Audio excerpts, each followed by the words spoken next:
Bwana Yesu asifiwe, mwanakondoo ameshinda. Ni siku nyingine tena kama tulivyoahidi siku ya jana kwamba leo tutakuwa katika chuo cha ufundi hapa Moravian Ilindi. Tunashukuru Mungu tumefanikiwa kufika mahali hapa na tumeendesha semina yetu.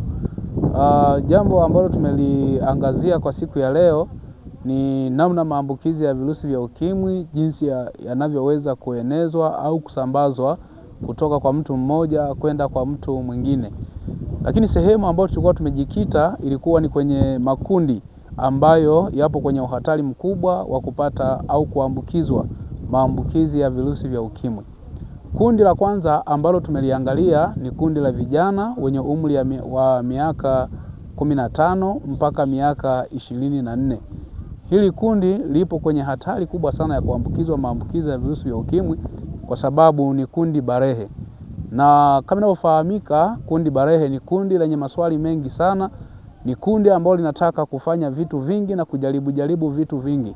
Lakini ukiangalia katika mfumo wa elimu ni kundi ambalo limesahaulika kwa sababu wengi wao wanapatikana mashuleni. Sasa tumeendelea kuwaasa wazazi waweze kuendelea kuongea na watoto wao pale wanapokuwa nao majumbani, lakini pia walimu nao waendelee kuwasisitiza na kuwaasa watoto. Katika kundi hili kuna changamoto nyingi sana ambazo zinawapelekea hawa watoto kupata maambukizi ya virusi vya ukimwi na magonjwa mengine ya zinaa au ya via vya uzazi. Kwa nini? Ni kwa sababu ya tamaa ambayo watoto wengi wanakuwa nazo. Mfano, wengi wanatamani wangemiliki simu, wangetamani wangemiliki vitu vizuri vyenye gharama. Sasa ukiangalia wanakuwa hawana uwezo wa kuvipata hivi vitu. Kwa mwisho wa siku wanaume wanatumia mwanya huo wa kuwasaidia na kuwalaghai, mwisho wa siku kujiingiza katika matendo ya mahusiano wakiwa kwenye umri mdogo. Lakini kundi la pili ni kundi la wanawake.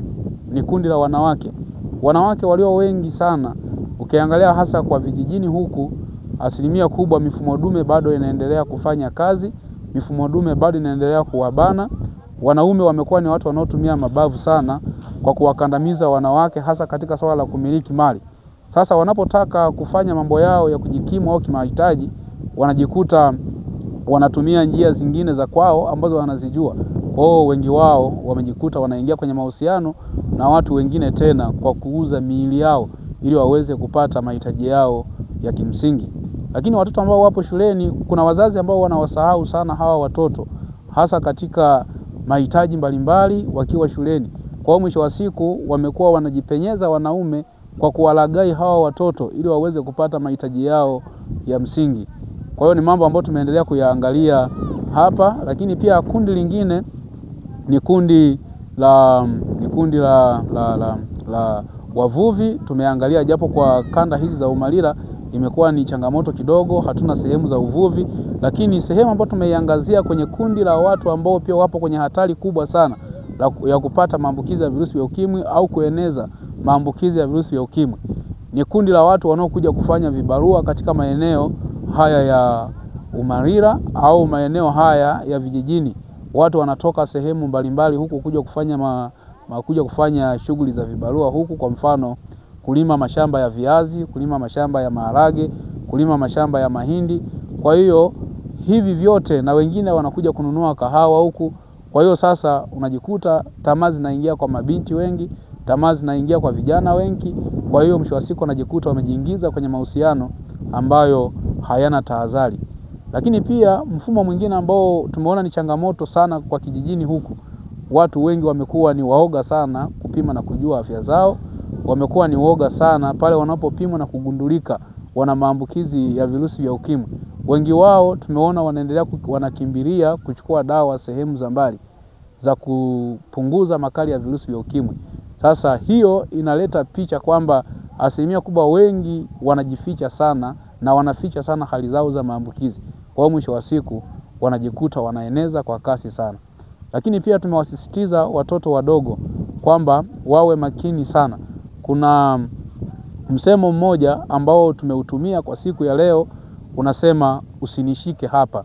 Ni msemo ambao tumewafundisha watoto kwamba wanapokutana na mazingira ambayo ni hatarishi kwao, aidha mtu mzima anawashika sehemu zao ambazo ni sehemu za siri. Tumewasisitiza wajitahidi sana kupiga kelele na kupaza sauti, kuongea, waeleze kwa wazazi wao na kwa wahudumu wanaowahudumia, ili kuweza kuzuia vitendo hivi ambavyo watu wazima wanawafanyia watoto. Kwa hiyo tunasisitiza jamii iendelee kuwalea hawa watoto, iendelee kujikinga na maambukizi ya virusi vya ukimwi. Ukimwi sio kwamba haupo, upo, na virusi vya ukimwi vinaendelea kuenezwa kwa kasi sana. Ndio vitu ambavyo tumeviangazia kwa siku hii ya leo. Karibuni sana katika idara hii ya udiakonia ambayo imejikita katika kutoa elimu sehemu tofauti tofauti ndani ya kanisa na nje ya kanisa. Na kuanzia wiki zijazo tutakuwa katika maeneo ya Mbarali tukiendelea kufundisha watu wa mashambani huko. Kwa hiyo tukukaribisha sana kuungana pamoja nasi, tukukaribisha sana kusikiliza Radio Baraka, maanake vipindi vyote vinarushwa kupitia redio hii. Mungu awabariki sana na niwatakie baraka tele za Mwenyezi Mungu, na damu ya Yesu Kristo iendelee kuwalinda. Amen.